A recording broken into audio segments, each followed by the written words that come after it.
Hey guys, how you doing? Mr. Extraordinary over here. I hope you're good. All right, let's get to the next one. So, Superman is one of my favorite characters of all time, and by characters I mean superhero characters. Um, what makes him so special?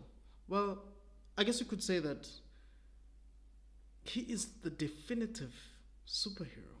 What do I mean by that?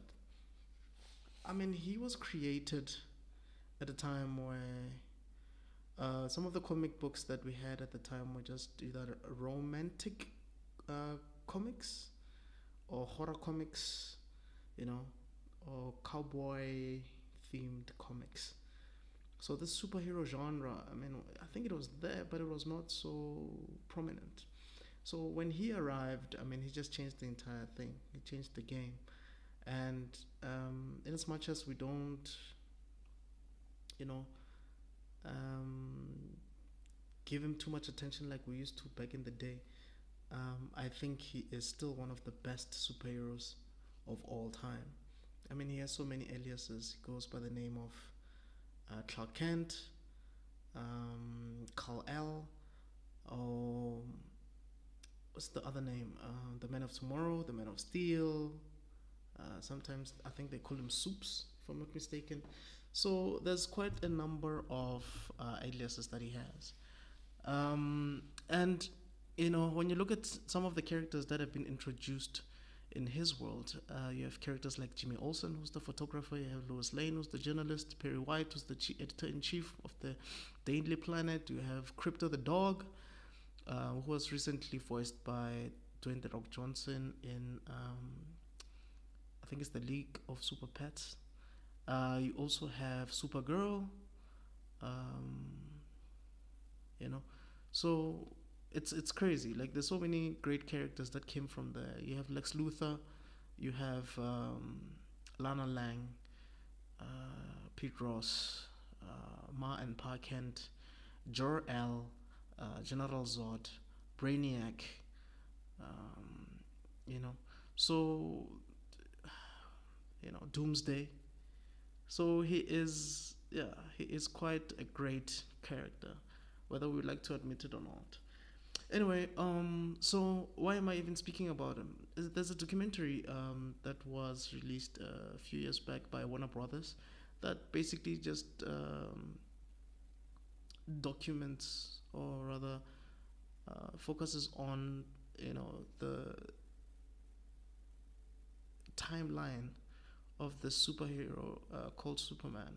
From its inception until I believe after Brendan Routh's tenure as the superhero. So basically showing you how Jerry Siegel and Joel Schuster started drawing this character while they were still in high school, to how the character was bought by what would later be called DC Comics, and how um, this character evolved, gaining powers. I mean, I remember initially they said that he was faster than a locomotive, able to leap tall buildings in a single bound. Um, but then when Max Fleischer did a cartoon serial of the character, which had great animation, by the way. Animation that probably still rivals some of the animation that we have to this day. And I think that animation was probably done in the 1930s. But anyway, Max Fleischer was, and he had Fletcher Studios, Max Fletcher, or Max Fleischer. He had Fletcher Studios, which was rivaling Disney at the time. So he had something called the rotoscope, which basically could capture live action footage, then basically draw on top of that to with 2D characters. And yeah, that's when they created Superman. And if you have the chance, check out those Fleischer cartoon Superman. I'll share a link so that you can check it out. But you'll also see it in the documentary that I'm talking about. From there, you had a few actors that played the live action version of the character. You also had radio serials. I think there are a million something listeners the first time that they had to, like when America had to hear a Superman story the first time on radio. I think there was maybe probably like 50 something million listeners at the time. Then you had someone called George Reeves who portrayed the character and was so popular that I mean he was even doing commercials as Superman or Clark Kent, serial commercials. He also featured on what's the show? Well, let's just say he was with Lucille Ball. I think it's I Love Lucy. He was featured there, um, and then sadly, um, mysteriously passed away. To this day, we don't know how he passed away.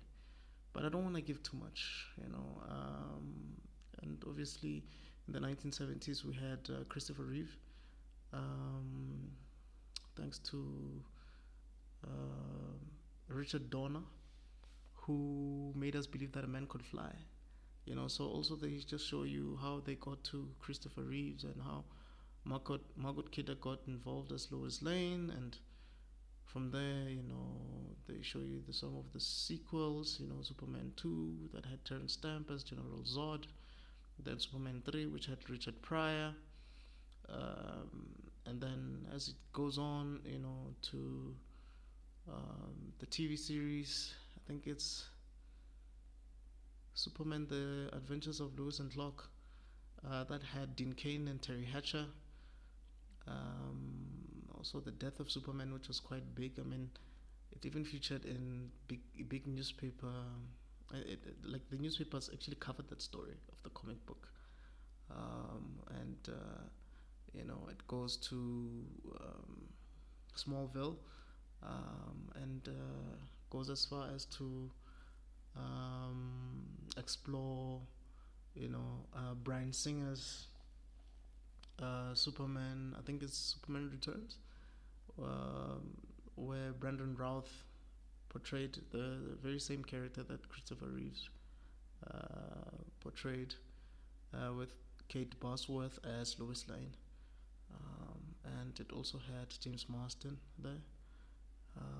So yeah, it basically just covers the life of Superman, from when he was being drawn by these two high school kids, to him being in blockbuster films, basically, as a character, and how influential he is as a character, to a point where he inspired another comic book company back in the 1930s that created a character called Captain Marvel, who would later be changed to Shazam, who is currently played by Zachary Levi.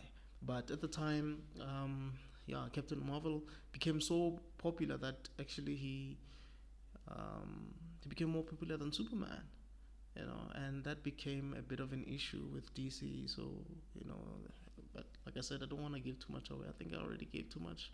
I apologize. But if you're still interested in checking out, please do, so that you can learn more about the character. So yeah, this is a documentary about Superman, Kal-El, Man of Steel, Man of Tomorrow, The Last Son of Krypton, how they introduced kryptonite, to the mix and so on. So yeah, currently, James Gunn. I think it's been rumored that James Gunn is, looking for a candidate for an actor who's gonna portray Superman and Superman Legacy, because he's currently rebooting the entire DC EU franchise. So we'll see who he's gonna pick. So Henry Cavill unfortunately has to hang his cape and give another person a shot at the character. Let's see what happens. Let's see if James Gunn is going to be successful. Fans still want Henry Cavill as Superman. I think there's so many things that we are robbed of. We wanted Man of Steel 2. We also wanted the Batman film, where he is fighting with Deathstroke. But maybe they might do that. Maybe they might do an S-World film. But we'll see. It's all up to James Gunn and is it Peter Severin? And David Zaslav, I guess. So yeah, anyway, just check it out, man. Check it out. Let me know your thoughts in the comments. Don't forget to like, subscribe, and share this video, man, to whoever you think might be interested in learning more about um, comic book characters, superheroes, and all of that. And I will try my best to attend to your comments. Maybe not all of them, but as much as I can. And I'll definitely see you on the next one. All right, cheers.